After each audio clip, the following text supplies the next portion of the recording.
because it's easy to be consistent about what you like, things you like or are very good at. But how do you build the discipline and consistency in the things that you struggle with? And the most mentally strong people, they wake up with that in mind. I want to tackle that thing that is my biggest challenge. You know, they say eat the biggest frog at the beginning, at the start of the morning.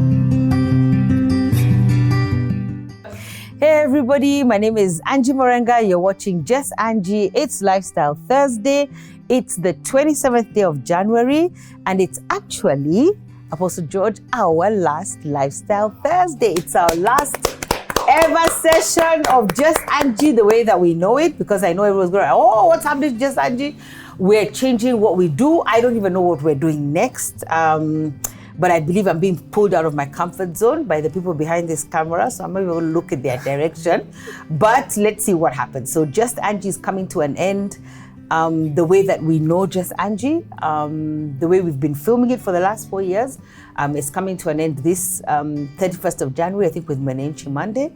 And from there now we are I like the words they use, reimagining. We're going, we're going to do something else. There's new media and new ways of doing things. But today I wanted to talk about consistency, because it's everything. In terms of lifestyle, consistency is everything.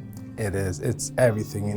Last week we talked about the 70 days of glory, where for 70 days we were saying a prayer for 1 hour, and the consistency that required was so, it's significant, and we thank God that a whole significant number of people were able to have that consistency. And you think about it in terms of lifestyle, that's what lifestyle is. It's good or bad, there's certain things that you do consistently.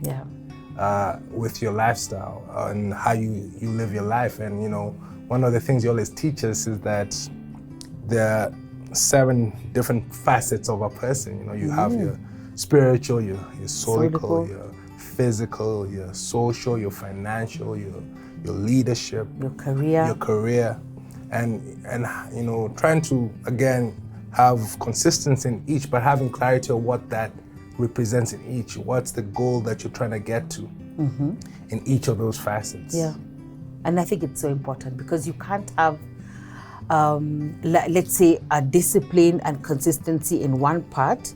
It's going to affect the other parts, yeah? So I remember, I think it's 1 Thessalonians 5:23, which talks about that man is spirit, soul, and body. But then as I engaged and I grew over the years, I realized, but this man has to operate in the social aspect. So that's all your relationships, Are you being consistent in your relationships? I know I have a challenge in that myself. I'm continuously trying to learn how to be consistent in my relationships and my engagement. And then there's your leadership, Are you consistent in how you lead self, how you lead others? That's where discipline comes in as well. True. And your career, am I being consistent? Am I not just going with the flow, but am I consistently doing things? And I really thank God, because even with Just Angie, it's been 4 years. 4 years. Of consistently, even when I feel like when we don't want to show up, we don't even want to know whether it's Just Angie, we show up. We have a schedule, we shoot all our episodes, and it's been consistent. And also, I believe God has been consistent in His provision for us to be able to do this. So that's important. And I love consistency. I love that even when things come against us, like I was thinking of PLF in Tanzania. I remember when we did season 1, and there was such warfare for season 2, but I kept telling Majabu and Danny that if we don't do season 2, that's it. The end of it all. Because that's the thing. The end of PLF in Tanzania, it is actually the end. Then I said, whatever happens, it was such a laborious process. We were facing all sorts of challenges, but in the end we did it. And now, I think they're starting season 16. 16 from season 1. Yes, but to start season 2 was the hardest thing. So I don't know who that is the word for. Sometimes you start something, but to go to the next level or the next session, it just is too hard. So I think consistency is something that is so important for us as leaders and people, that we really need to be consistent. I also like something TJ says before you speak. He said he goes home consistently. He's going home for 33 years. Whether he feels like going home or doesn't want to go home, he goes home. So that's important. That's, at that time he said it was 33 years. I'm sure it's more now. But I love that he said that. It's just, even because we talked about the why. It's because that's what I do. It's true. That's the vision. So I'm just consistent with it. No, it's everything. And that's, that's why so connected to the why, because it allows you to be consistent. But for me, one thing I've learned with consistency is that you also have to understand yourself. Okay. You know, as an example, you know, Apostle Angie is my coach. And there was a time in 2019 I told her, you know, I'm trying to be fit, work out. So I had gym membership, and she would tell me, okay, let's do it. So a month later, she would check progress. You know, I went the first day and I had no consistency. And what she did then is send me a number of a personal trainer who would come to my house. He's so annoying, Joseph. And he's consistent. He day is and so night. consistent. He shows up at the door and the point I'm trying to bring home is that knowing yourself, there was something I struggled with consistency. This person come into my life and help provide that consistency, help provide that structure that myself, it took too much effort to provide. And sometimes it's having those right destiny helpers or right structures around you that helps you to be more consistent without you, you know, pulling your hair out and being so frustrated or giving everything and being so fatigued.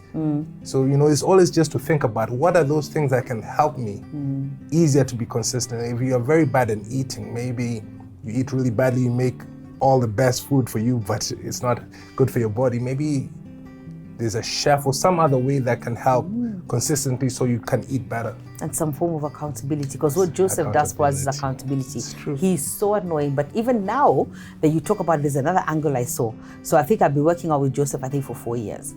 But you know, when I take a break and I'm like, I don't even want to see you, the body calls him. It's not me. The body, I start experiencing aches and pains, and I'm like, I need to call Joseph. So because of the consistency of having this personal trainer for 4 years, it's not even me now. My spirit is like, I don't even want to see that man. But the body, because of the way it's used to functioning, the stretches that he does, I can only go so long before I have to call him back, because there's a consistency. There are things that my body is used to now, and especially in terms of that exercise and working out, I just have to do.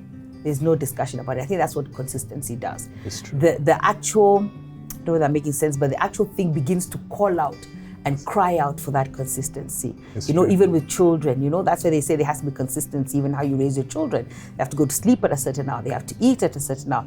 They come home, they have a routine, you know.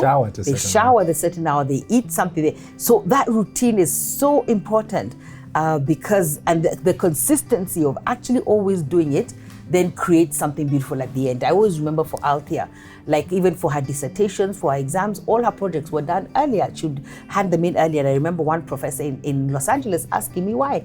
And I said that started when she was in nursery school. She'd have to be, there are things that we had to do consistently, and then she'd have to get ready and she'd have to do her homework on Friday. You cannot do it tomorrow. You finish your homework on Friday. You pack your bag for Monday on Friday. You lay out your uniform for Monday on Friday. So just that consistency has created a consistent human being who then delivers. When you're given an assignment, you have to finish it. I remember even one of the schools that she attended where they did IB, and let's say there was a document or a project due, I remember once in February, it's IB is global. That particular school, you had to hand it in November. Now I love things like that, you know, because it just creates discipline in you, and that you're able to do the things that you need to do. No, it's everything. That's the thing about, you know, consistency. I remember in school, at the time I didn't understand, you had to always make your bed a certain way. And so that's the beautiful thing about consistency, is what you said, is that after a while, it's automatic. Yes. The routine, the habit is built in, that you do it even without thinking. But the one thing I also felt about consistency is that it's across everything in your life, because you always hear the stories of people who, at the office, they're so consistent. They do well. Fantastic. They exceed in everything they do in the office, but at home, their children are a certain way, right? Their marriage or their health, right? So you've worked so hard, but at 55, you're struggling and fighting for your life because of your health. And the consistency of having that spread across is the hardest thing, because it's sometimes we're consistent in the things we're good at. But the things we like, are challenged, you know. Fortunately, I was part of the Apostle Angie's ministry, and there was a time where we were fasting, we were told eat vegetables, and we were so hard. We're struggling for 2 weeks, and people were rather fasted than eat the vegetables. But that, even things like that, just that consistency for things you don't like. And I think that's where the maturity is. Because it's easy to be consistent about what you like. Things you like or are very good at. But how do you build the discipline and consistency in the things that you struggle with? And the most mentally strong people, they wake up with that in mind. I want to tackle that thing that is my biggest challenge. You know, they say eat the biggest frog at the beginning, at the start of the morning. And I like that also because also spirit, like let's say I'm thinking about Christians, yeah? It's because it's faith-based. So maybe we're very good spiritually, but we're not good about everything else. Yeah? So we can't just be consistent in terms of my spiritual exercise and activities, but my soul, my mind is not consistent in what I'm tackling. My will, my emotions, my body, my sleep, my environment, you know, it cuts across the board. It's everything. My career, you know, sometimes we don't show up very excellent, you know, in the marketplace. People are like, hey, please. Those are the Christians that they're praying. They wake up and praying and fasting for the job consistently. Where's the action? But they're never in the office on time. They don't execute assignments with excellence. They don't deliver them on time. You know, there's something that's wanting here, and that's what we're saying. We're saying you need to be holistic in everything. You know, you need to know everything. How am I going to be consistent spiritually, solically, physically, socially, financially, professionally, leading self and leading others? And I also like very particularly that it's not just about leading others. It's also about leading self. It's everything, and that's when it's the hardest thing. And I think, you know, just going back, if you need to have accountability partners, because I think it's such a core part of consistency, is having your spouse, allowing those people into your space and saying, please help me with this one.